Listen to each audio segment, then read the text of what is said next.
Ben ritrovati amici di Radio Rossonera, buona settimana qui dalla radio da Obbligo di Riscatto. Ci vorrà un po' per abituarsi a Obbligo, saranno 3 mesi da oggi, insomma da venerdì, da quando abbiamo iniziato più o meno a fare Obbligo, con il mercato che si chiuderà alla fine del mese di agosto come al solito, 3 mesi di trattative, di tira e molla, di cessioni, di acquisti, insomma di tanti nomi che usciranno.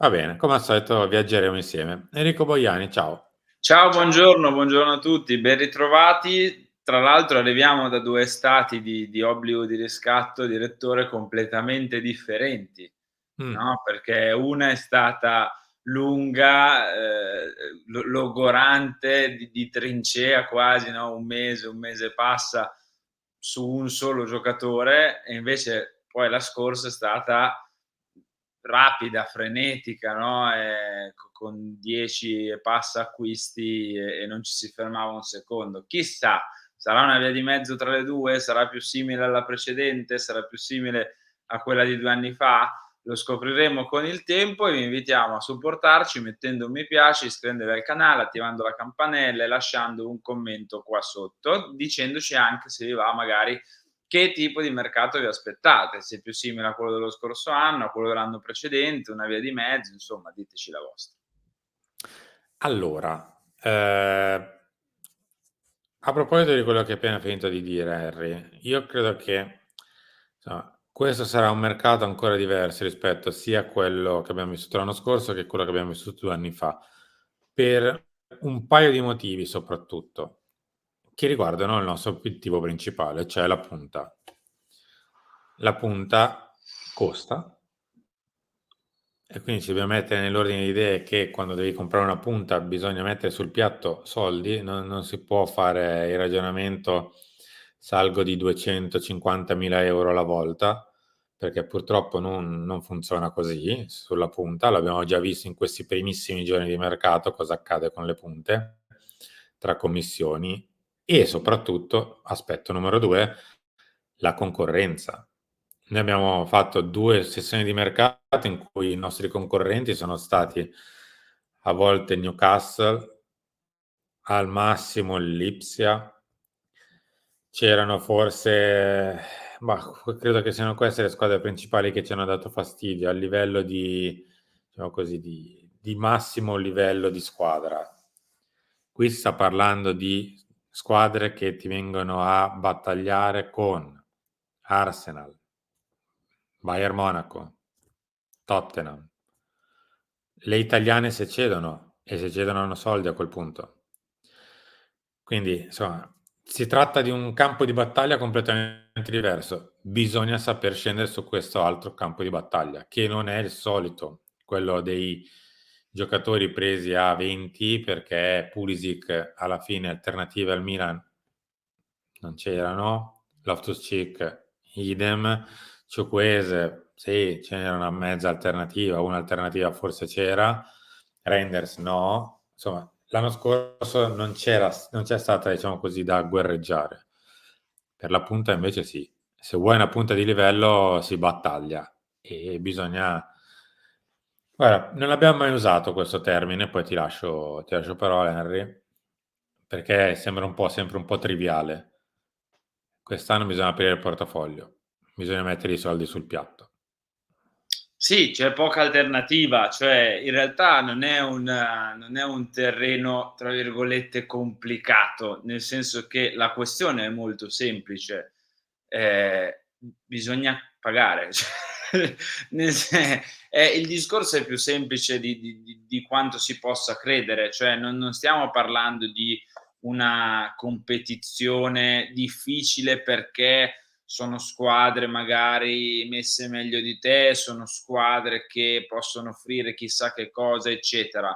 Non stiam parlando di quello, stiam parlando anche perché comunque sono poche le squadre che possono offrire quello che ti può offrire il Milan, cioè titolarità assicurata in una squadra che lotterà, mi auguro e ci auguriamo, per il vertice nel campionato italiano, lotterà per arrivare almeno ai playoff, ma mi auguro anche agli ottavi, se non più avanti in Champions League, e insomma, farà la Supercoppa e quindi punterà a vincere anche dei trofei, eccetera. Cioè, a livello di progetto, passatemi il termine, sì, ci sono squadre di Premier, ci sono squadre di vertice del calcio europeo, però comunque al Milan tu sei quasi assicurato della titolarità in una squadra che, storia a parte, che per me ha sempre del senso, del significato e del peso, una squadra che, ripeto, lotterà, per il vertice in Italia e per competere fortemente in Europa. Quindi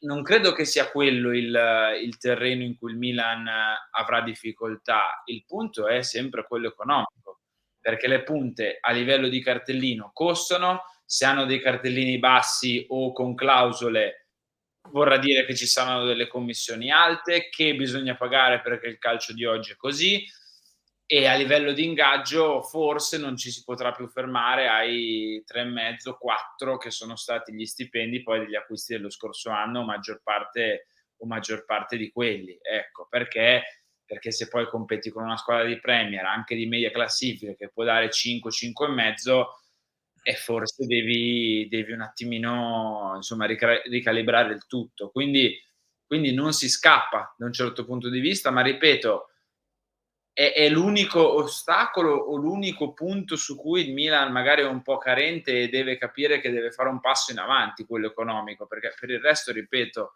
ci sarà competizione, sarà difficile individuare il nome giusto, ma poi alla fine credo che il Milan abbia le sue carte, dal punto di vista non economico, come dicevo in precedenza, per convincere i giocatori. Poi però devi staccare l'assegno sia alla squadra che al giocatore ogni mese e quello farà la differenza.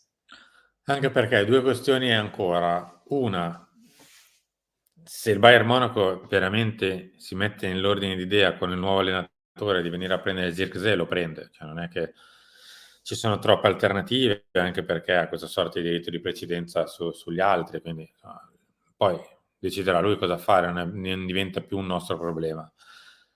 Le punte non sono tantissime di livello che possono magari aprire una parentesi di 3-4 anni in una squadra.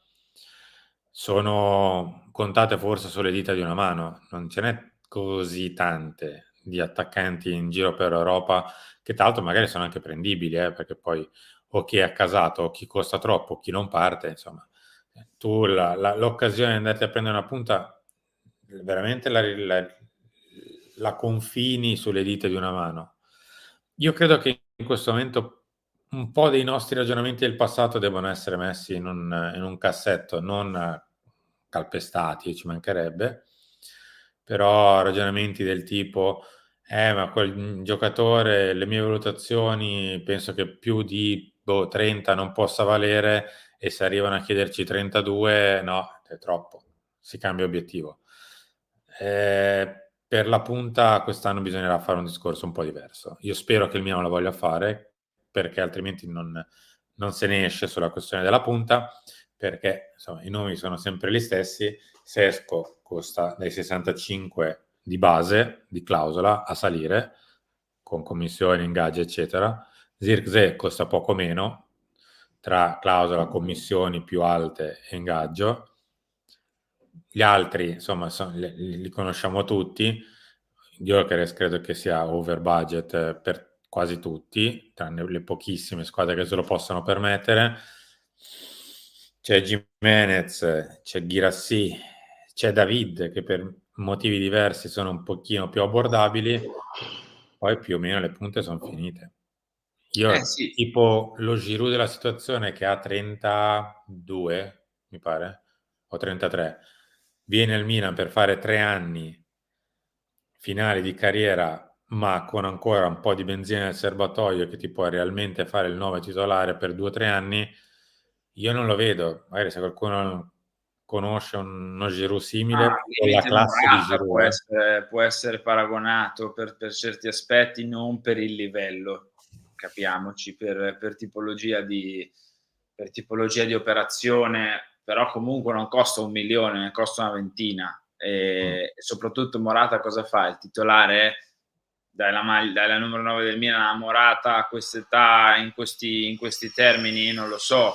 Bisogna un pochino capire, poi però si va a categorie. Il punto è che, se si vuole un attaccante di un certo livello, dai 40 in su partono per forza di cose, cioè è così. Io non penso che per esempio David costi poco, non penso che Gimenez costi meno di 45, 50 milioni, anche lui se non di più. Il mercato delle punte è così perché sono poche e quelle che segnano 20, 25 gol, il loro prezzo aumenta, sale, schizza perché funziona così, cioè nel senso Gyökeres è al secondo anno consecutivo che segna tutti quei gol, quest'anno ne ha segnati veramente un'infinità, e lo Sporting di Lisbona, che è una bottega cara come tante portoghesi, ti chiede quasi 100, insomma, poi ripeto, magari si accontenteranno di 70, 80, non lo so, però comunque gli attaccanti costano, c'è poco da fare. Giusto per fare dei nomi, poi chiudiamo su Fonseca. L'anno scorso, ad esempio, in Ligue 1 c'era Openda, insomma, che ha fatto un exploit, ha fatto tanti gol, tant'è che è andato all'Ipsia, insomma, era un nome, diciamo così, spendibile anche dal punto di vista economico. Poi, insomma, è andato via una buona cifra, non una cifra esorbitante, però una cifra consistente, ma ancora affrontabile. Quest'anno, tanto per dirti, in Ligue 1 i capocannonieri del campionato sono stati Mbappé, David, Lacazette, Aubameyang e Ben Yedder. Gli attempati, cioè a parte Mbappé e Non è David. che peschi così delle giovani promesse. No, no, ma infatti, a parte David Cioè, che è giovane, gli altri no. contate che gli altri sono Dallinga del Tolosa e Moffi. Il grande e irreprensibile Moffi, non so se te lo ricordi. Tanto per dire la Liga 1, ma poi insomma poi ci sono anche gli altri campionati. Però questa è. Chiudiamo con Fonseca. Gazzetta parla di lavoro per l'annuncio, già si parla di mercato, come vedete nel campetto, è sparito Zirkzee intanto nel campetto. Sì, Non c'è più. sì. Ci sono Guirassy, Sesko e Gimenez. Io non so perché continuano a mettere Sesko, ma vorrebbe dire spendere soldi, tanti. Sì. Ma poi Per- magari succede, che cioè non Sì, lo sì, sappiamo, assolutamente. dubito, però E il terzino destro, più Fofana in mezzo. Vedremo.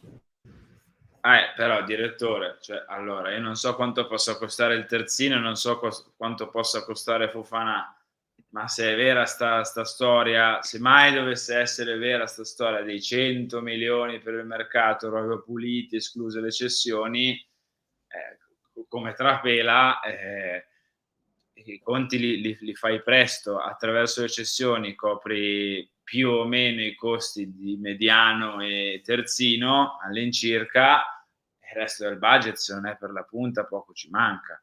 Cioè, o comunque dovrebbe essere così in un mondo normale.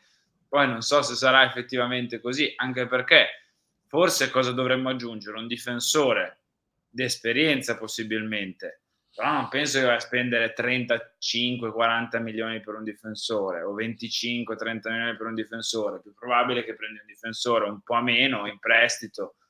Se non lo vuoi titolare, sì. Eh, e quindi poi il resto del budget deve andare sulla punta. Siamo arrivati in chiusura, ci ritroviamo tra poco per Chiama Milan, ci ritroviamo per il lunch talk e il filo rossonero di quest'oggi. Grazie Henry. Grazie a te, grazie a tutti e mi raccomando, arriviamo a 1000, 1500 mi piace, lasciateci un commento, diteci la vostra sull'attaccante e ci ritroviamo presto. Ciao.